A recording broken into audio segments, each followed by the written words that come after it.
big thing that we wanted to do as writers was really build on what we had. I mean, we knew we had created a fantastic story, a great universe, all these fantastic characters.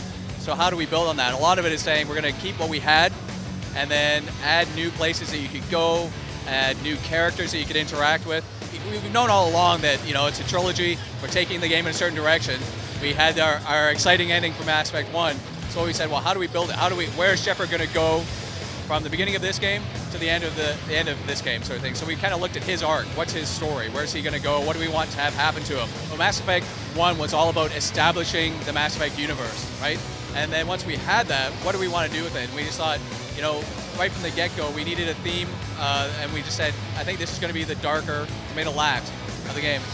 You know you're in Mass Effect, you know it's Mass Effect, but the feel of it, the tone it's a little bit more mature, and it's just, it takes you down some paths that, you know, we might not have seen in Mass Effect 1. It's really kind of exciting.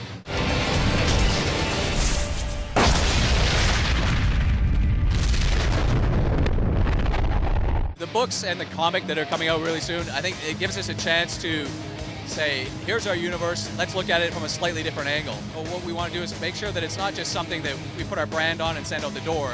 We want to be involved. One of the key things we're doing with the comic, for instance, is it takes place in a small snippet of time from Mass Effect 2. So we just expand that out. So it's integrated into the story, into the universe.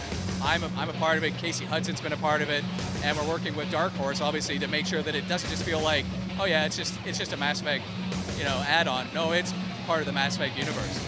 Like, as an example, in Mass Effect 2, what we have as an advantage is we have 2 books behind us now, and we actually take things from the novels, and you will hear about them in the game itself.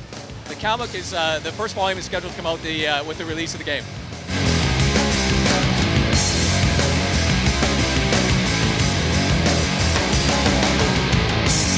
Yeah, there's going to be more DLC. We're planning for it. We've got ideas for it, what we want to do for it now, and yeah, trying to find new ways to expand either the stories, the characters, the locations, anything that we can. As a writer, I think it's a great opportunity because sometimes it lets us do things that we wouldn't normally do in the game, and add in new things that fans. It extends the universe and just keeps people excited about the product, you know, and about the Mass Effect universe.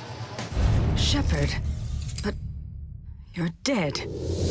And so now that the second chapter's done and we're moving on to the third, we have a pretty good idea of where we want to take the third one and how we want it to all wrap up.